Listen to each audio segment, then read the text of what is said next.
ونعوذ بالله من شرور أنفسنا ومن سيئات أعمالنا من يهده الله فلا مضل له ومن يضلل فلا هادي له ونشهد أن لا إله إلا الله وحده لا شريك له ونشهد أن محمدا عبده ورسوله أما بعد فإن خير الحديث كتاب الله وخير الهدي هدي محمد صلى الله عليه وسلم وشر الأمور محدثاتها وكل محدثة بدعة وكل بدعة ضلالة وكل ضلالة في النار. أعوذ بالله من الشيطان الرجيم.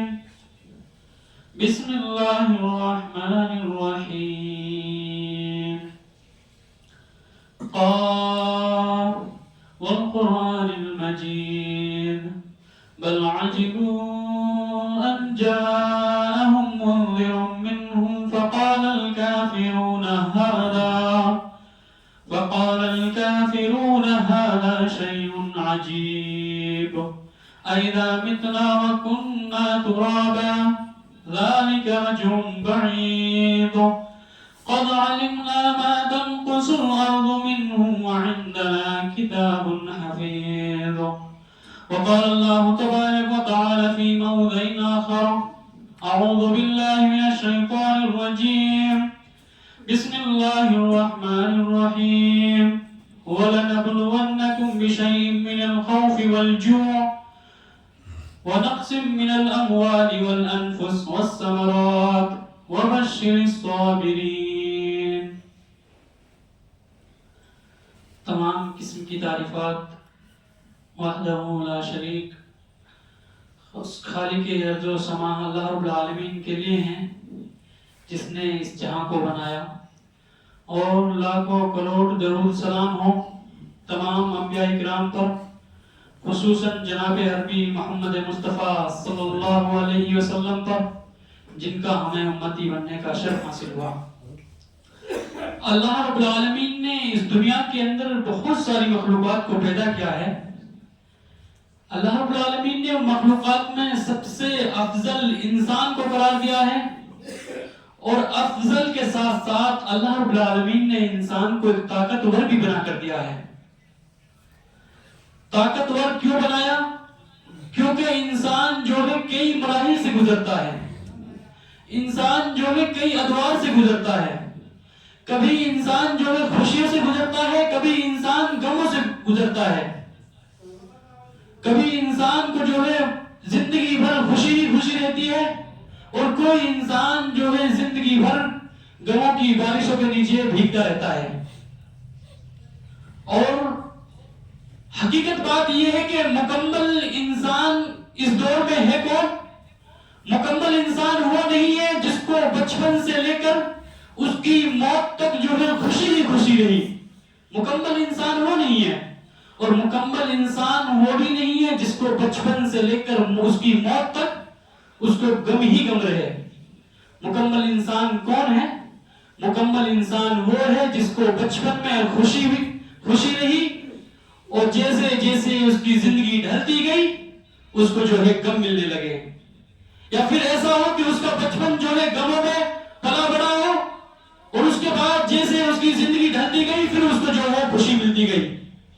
مکمل انسان وہ ہے جس نے دو ادوار دیکھے ہوں، جو دو مراحل سے گزر گیا ہو۔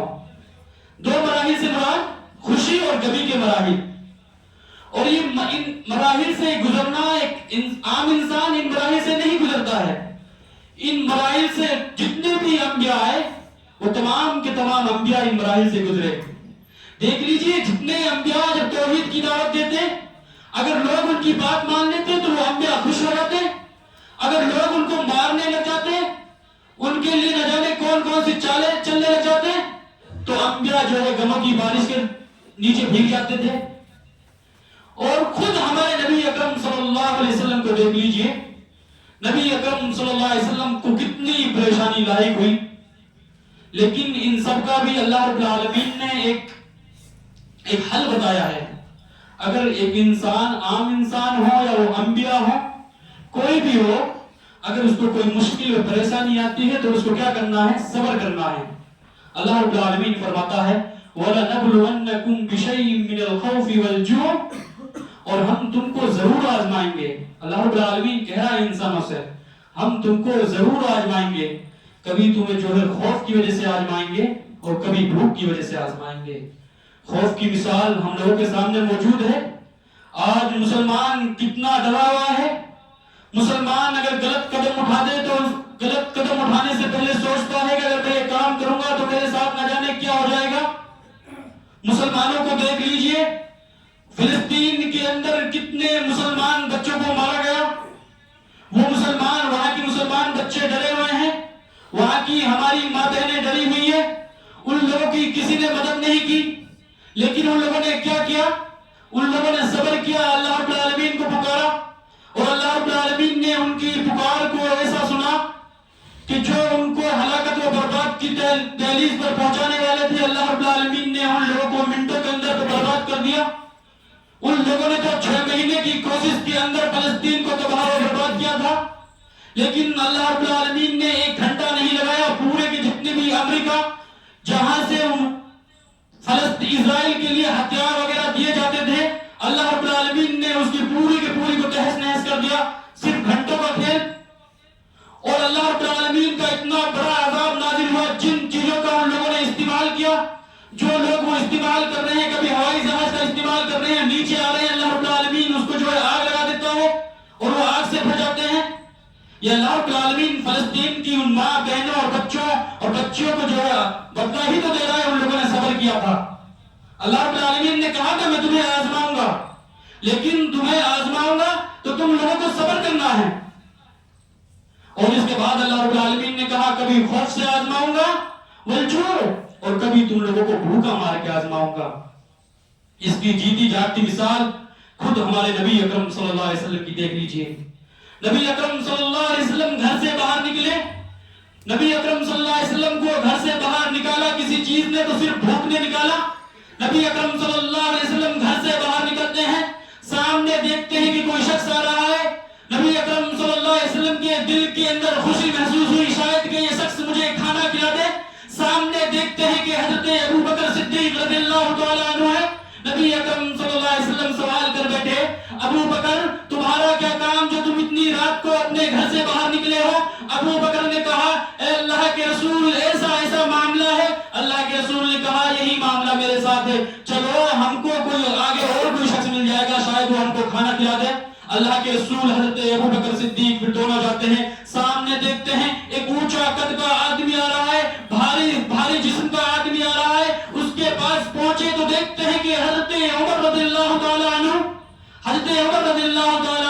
سے نبی اکرم صلی اللہ علیہ وسلم نے پوچھا عمر تمہیں کیا مسئلہ لاحق ہو گیا ہے کہ جو تم اتنی رات کو اپنے گھر سے باہر نکلے ہو؟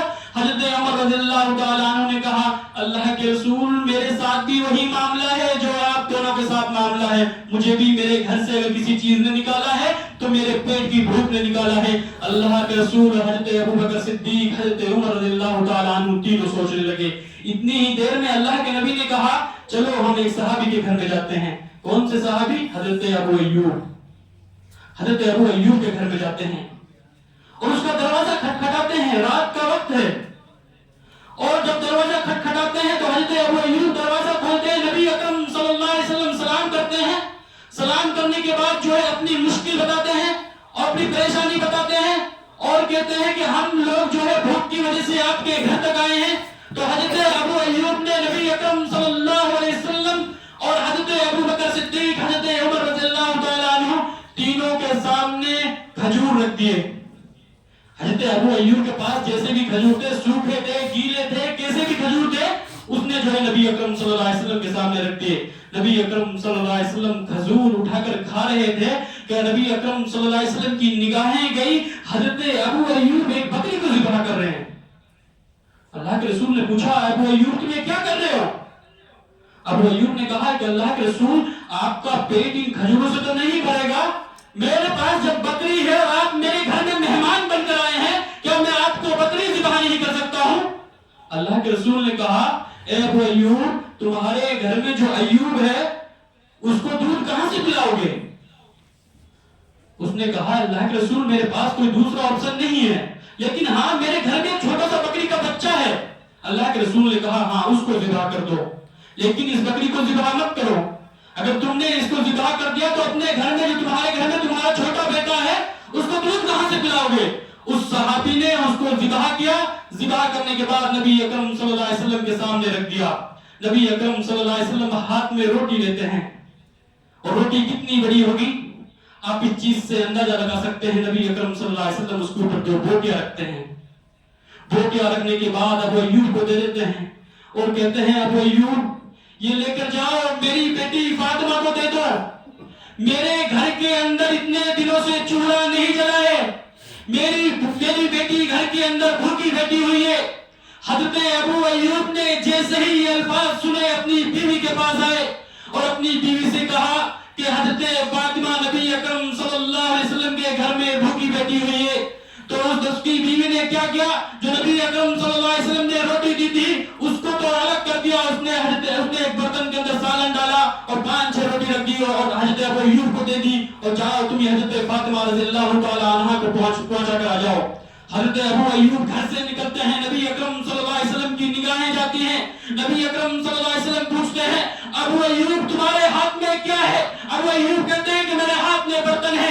تو اللہ کے رسول نے پوچھا اس برتن کے اندر کیا ہے؟ اس نے کہا اللہ کے رسول اس برتن کے اندر سالن اور روٹیاں ہیں۔ نبی اکرم صلی اللہ علیہ وسلم نے کہا کہاں لے کر جا رہے ہو؟ حضرت ابو ایوب نے کہا آپ کی بیٹی فاطمہ کے لیے لے کر جا رہا ہوں۔ اللہ کے رسول نے کہا ہرگز نہیں، جو ایک روٹی میں نے تمہیں دی تھی صرف حضرت فاطمہ رضی اللہ تعالی عنہا کو پہنچا کر آ جاؤ۔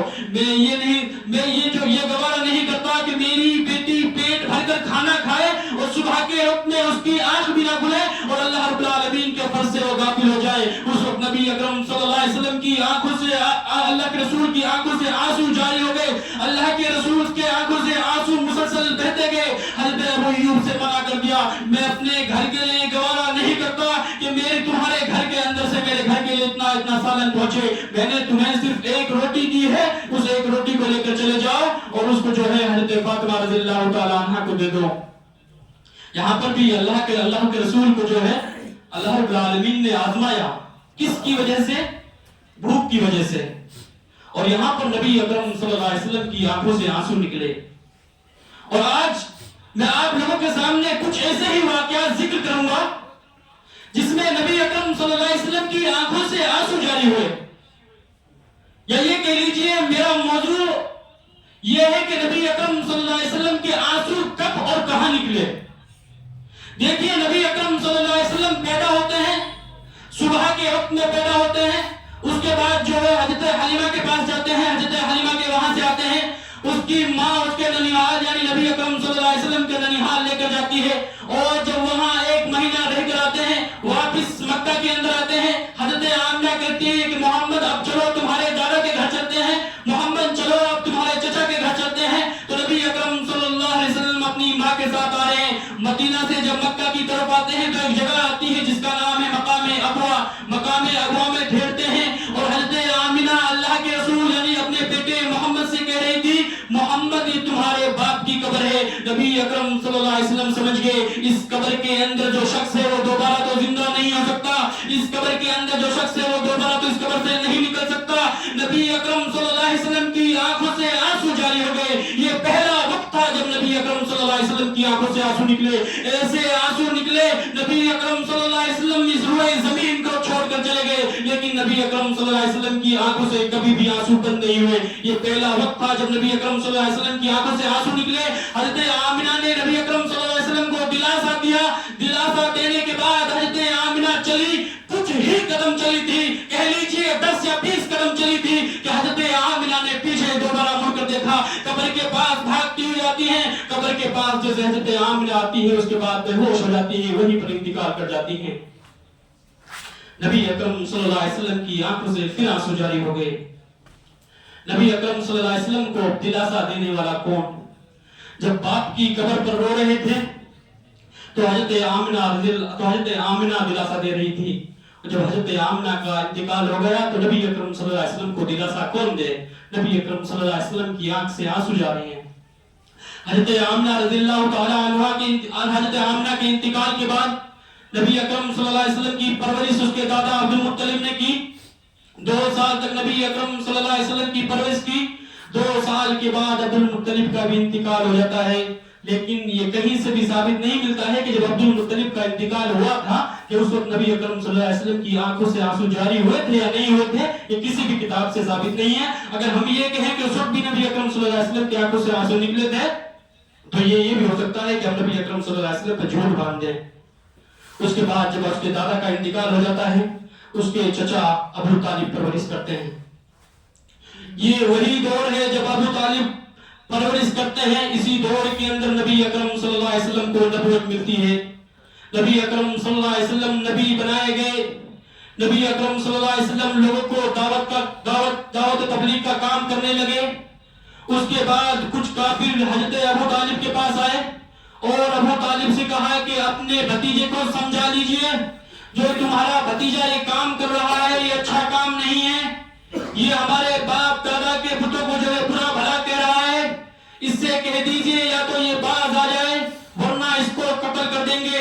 ایک کافر کی جرأت دیکھیے، حضرت ابو طالب سے کہتے ہیں اے ابو طالب تجھے بچہ پالنے کا بہت بڑا شوق ہے، تو ایسا کر میرا بچہ پال لے اور یہ محمد بن عبداللہ ہمیں عطا کر دے، ہم اس کو قتل کر دیں گے۔ حضرت ابو طالب کی آنکھوں میں آنسو ہے۔ ابو طالب نے جب ان لوگوں کو وہاں سے چلے گئے تو نبی اکرم صلی اللہ علیہ وسلم آئے۔ نبی اکرم صلی اللہ علیہ وسلم سے کہا محمد اے میرے بھتیجے، آج کچھ لوگ آئے تھے، انہوں نے ایسا کہا تھا، انہوں نے ایسا کہا تھا، تو اللہ کے رسول نے کہا کہ میرے چچا اگر تجھے یہ محسوس ہوتا ہے کہ میں تمہارے اوپر بوجھ ہوں، اگر تمہیں جو ہے اپنے اوپر میں بوجھ محسوس ہوتا ہوں تو ایسا کر مجھے آزاد کر دے۔ اگر یہ لوگ یہ کہیں کہ ہم چاند اور ستاروں کو جو ہے محمد کے ہاتھ میں لا کر رکھ دیں تب بھی میں اللہ رب العالمین کی دعوت کا کام نہیں چھوڑوں گا۔ نبی اکرم صلی اللہ علیہ وسلم وہاں سے جاتے ہیں۔ نبی اکرم صلی اللہ علیہ وسلم کی آنکھوں سے آنسو جاری ہیں، نبی اکرم صلی اللہ علیہ وسلم کی آنکھوں سے آنسو مسلسل بہ رہے ہیں۔ ابو طالب نے بلایا اور کہا کہ بھتیجے میں تمہاری آنکھوں کے اندر آنسو نہیں دیکھ سکتا، تم ایسا کرو جو تمہارا دل چاہے وہ کام کرو، جو تمہارا دل چاہے وہ کام کرو، تم لوگوں کو کسی کی بھی دعوت دو، تمہارے اوپر اب کوئی بھی آنچ نہیں آئے گی۔ اگر کسی نے تمہاری طرف نظر اٹھا کر دیکھا تو اس کی آنکھ پھوڑ دی جائے گی۔ ایک یہ وقت تھا جب نبی اکرم صلی اللہ علیہ وسلم کی آنکھوں سے آنسو جاری ہوئے۔ اس کے بعد نبی اکرم صلی اللہ علیہ وسلم کو ایک مرتبہ خبر آتی ہے کہ حضرت ابو طالب مرض الموت میں ہیں، یعنی ابو طالب کا انتقال کا وقت بالکل قریب ہے۔ کسی نے نبی اکرم صلی اللہ علیہ وسلم کو خبر دی کہ تمہارا چچا کہ جو ہے انتقال کا وقت قریب آ گیا ہے۔ نبی اکرم صلی اللہ علیہ وسلم دوڑتے ہوئے آئے اور ابو طالب سے کہا اے میرے چچا تو کلمہ پڑھ لیجئے، مجھے گوارا نہیں کہ تم جہنم میں جاؤ، تو نے میرے لیے نہ جانے کیا کیا، اب تو آپ کلمہ پڑھ لیجئے۔ وہیں پر ابو جہل بیٹھے ہوئے ہیں، وہیں پر ابو لہب بیٹھے ہوئے ہیں، وہیں پر مکہ کے کافر بیٹھے ہوئے ہیں۔ انہوں نے کہا اے ابو طالب کیا آخری وقت میں اپنے باپ دادا کا دین چھوڑ دے گا؟ ابو طالب نے کہا کہ محمد بن عبداللہ اب مجھے زیادہ فورس مت کیجئے، اب مجھ پر زیادہ دباؤ مت کیجئے، میں کلمہ ادا نہیں کر سکتا۔ ابو طالب کا انتقال ہو جاتا ہے۔ اللہ کے رسول کی آنکھوں سے آنسو جاری ہیں، اللہ کے رسول کی آنکھوں سے آنسو بہتے جا رہے ہیں۔ اللہ کے رسول ہاتھ اٹھا کر اللہ رب العالمین سے دعا کرتے ہیں اور اللہ رب العالمین سے ابو طالب کی بخشش کی دعا مانگتے ہیں۔ اللہ رب العالمین کہتا ہے کسی کے لیے اتنے میں حضرت جبریل آتے ہیں اور کہتے ہیں محمد کسی کے لیے جائز نہیں کہ کوئی مشرک کے لیے جو بخشش کی دعا کرے۔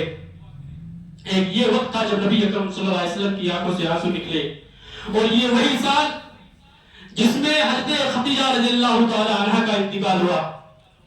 اس سال کو غموں کا سال بھی کہا جاتا ہے۔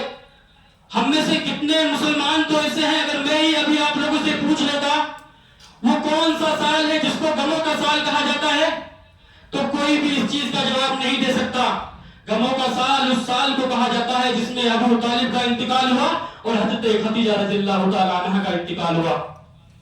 حضرت خدیجہ رضی اللہ تعالی عنہا کو جب نبی اکرم صلی اللہ علیہ وسلم دعوت کا کام کر رہے تھے تو پورا مکہ نبی اکرم صلی اللہ علیہ وسلم کو